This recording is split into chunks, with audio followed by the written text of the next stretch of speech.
Good morning, good morning. Welcome to In the Garden with Joyful Living. I am Kimberly Dixon. While we wait for a few people to join us this morning, I'm going to go ahead and show you what's happening in the Joyful Living garden.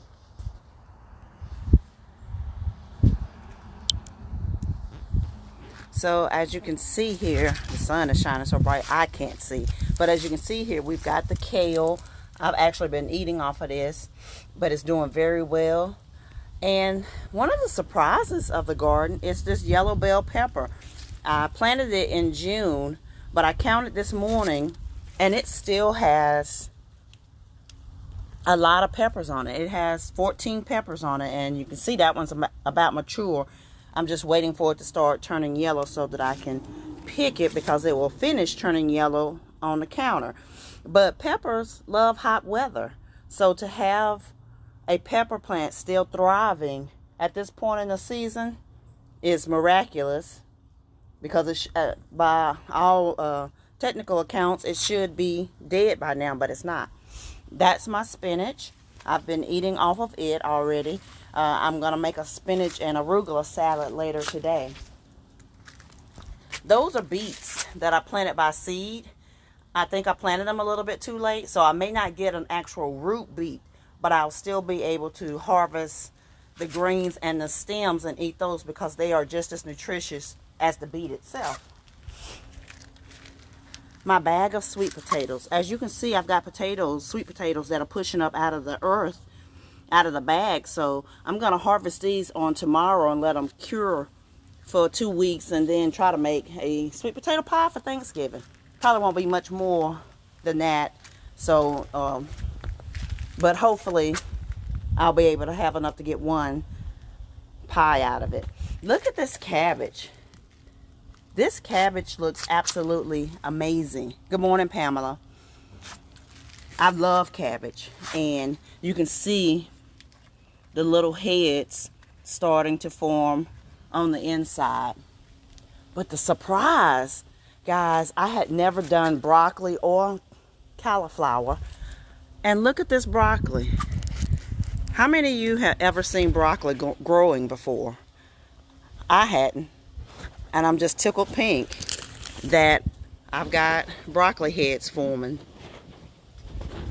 And some of them don't have any heads on them yet, which I'm actually pleased about, because that means that they will be maturing at different times. Here is that trusty celery that I planted from a kitchen scrap in early summer. I ate off of this all summer long. All I did was cut the pieces that I need, and it continued to grow. So it's doing very well, and I'll eat off of it until the winter kills it. And this is the cauliflower. I was concerned about it because it was struggling earlier, and still has some showing some signs of distress, but I've been taking care of it. But look at that. We've got a cauliflower head forming as well. Good morning, Beth. So everything is doing lovely. More cabbage that's maturing at different stages. My other thing of beets that, again, like I said, they may not have enough time to form a mature beet, but I will be able to harvest the greens and the leaves. This is pineapple sage. Now, most herbs, you don't want them to flower because it changes the flavor of the herb. But sage is one of the few that flowering doesn't affect them. So I'll be able to get another harvest from my pineapple sage, which I've been using to make tea, which is absolutely delicious. You can actually tell the sweetness in it without putting any kind of sweetener in the actual tea. And there's that beautiful purple pom-pom that's been showing up majestically all season long. Good morning, Suzette.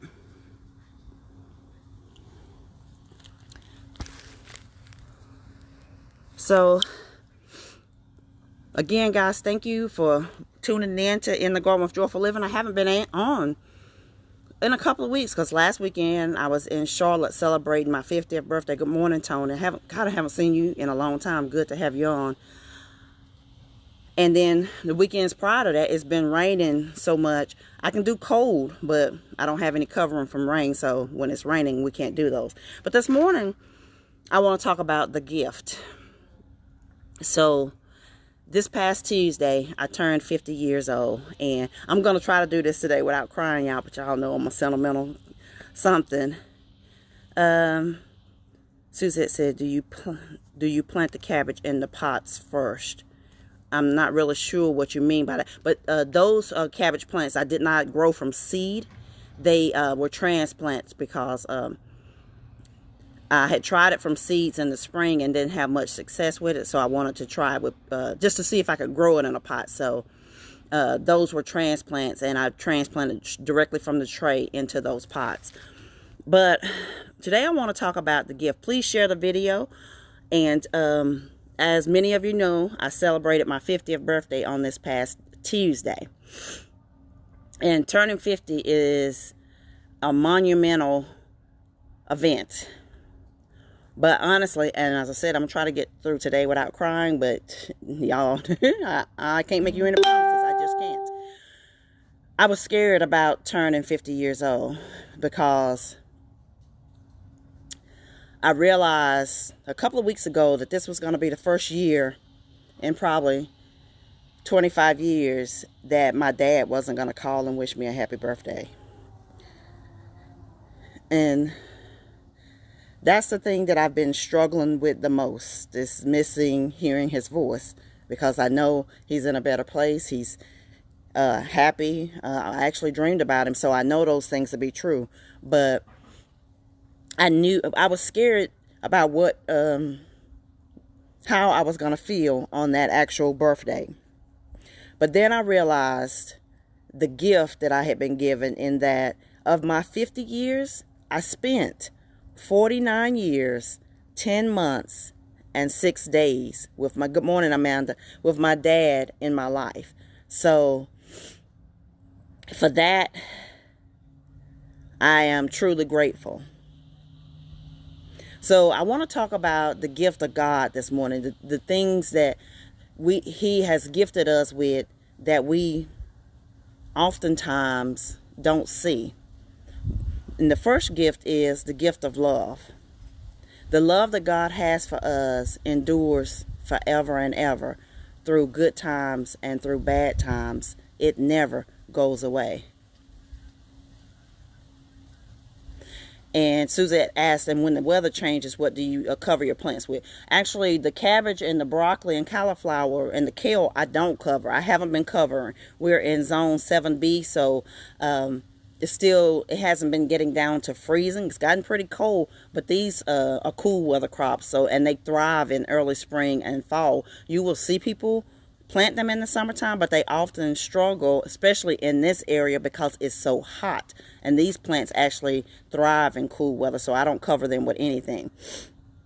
But God's love, it endures forever. And then He has gifted us with grace. That is His unmerited favor. Grace that Jesus' crucifixion automatically gives all of us. And then we have mercy. That is God waiving the penalty. Mercy is when God gives you what you need instead of what you deserve. I know for me personally, based on my behavior as a young adult, I should have never made it to 50 years old. I did not deserve it. But the mercy that God has given me has allowed me to reach 50 years old.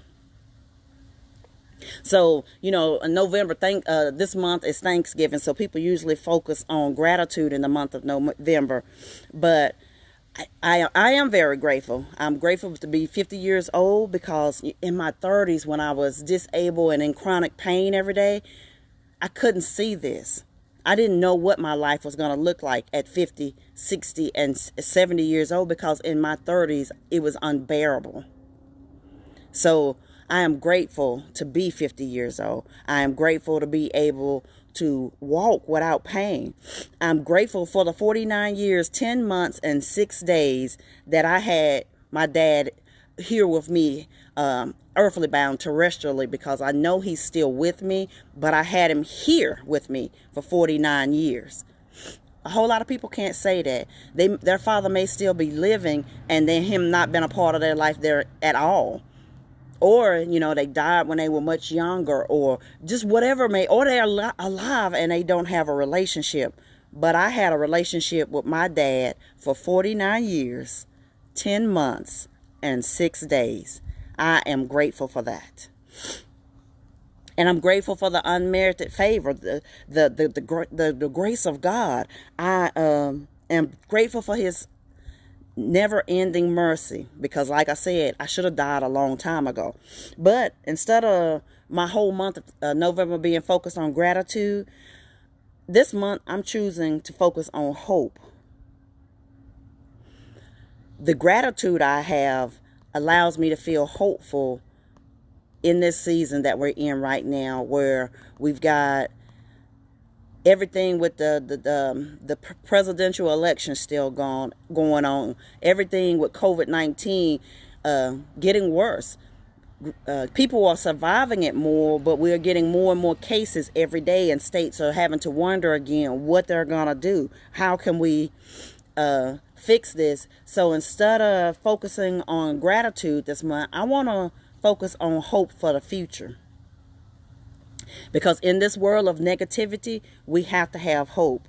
Because I just choose to be hopeful. Because if you can only see and you only hear and you only speak negativity, then that's not of God. I believe in a God, a Father, and the Son, and the Holy Spirit that provides hope for the future. Suzette said yes. And Beth said me too. Because the hope that we have for tomorrow will help us get through today.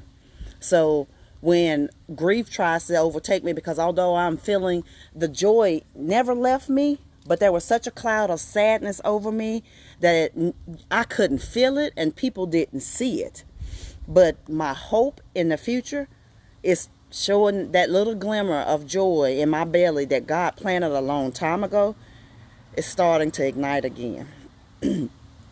So that's where my fascination with planting seeds comes from. Planting a seed in the earth and then watching the vegetable produce from it, or the herb, or whatever it may be, only reminds me of the seed that God has planted in me. That seed of purpose, that when I felt like I was going to die in my 30s, when I wanted to die in my 30s because of the excruciating pain I was in. Good morning, Valerie. And she said, hope is everlasting. Yes, it is. That seed that he planted in me, that seed of purpose, it would not allow me to die even in the worst of situations. So even in my grief, I'm focused on the hope. Even in the chaos that's around us in this world, I focus on hope. When everything looks dismal, when everything feels dismal, that hope, just that glimmer of light, will get you through. So today, I'm just talking about the gifts that we've been given from God. Life is a gift, no matter what it shows up like. Because life isn't going to be easy. Nobody ever said it was going to be easy, but through watching fairy tales and movies and great books, but all of that, somewhere along the lines, we thought that life was supposed to be easy, and that's not true. Good morning, Lynn. Life's not easy.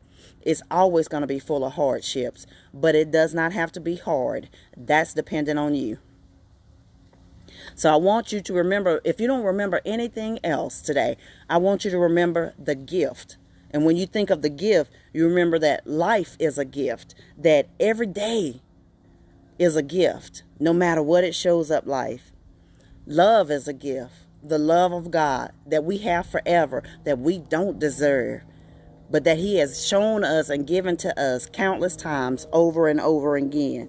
And the grace and the mercy that the grace and the mercy that we receive, that's a gift.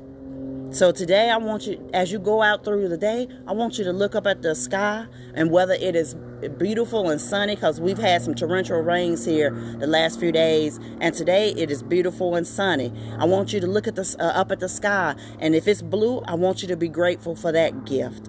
But if it's raining and it's cloudy and it's dark, I want you to be grateful for that gift, because rain, without rain, nothing grows. Everything on the earth will die without rain. So no matter what life shows up as, I want you to go through the day and look for the gifts that you have been given, excuse me, that we oftentimes don't even see. So be grateful for the gift. Thank you for watching In the Garden with Joyful Living. I am Kimberly Dixon. Please share the video if this resonated with you in any kind of way. I want you to remember that our hope is in the future. Guys, I love you. Again, thank you for watching. I'll talk to you soon. Bye-bye.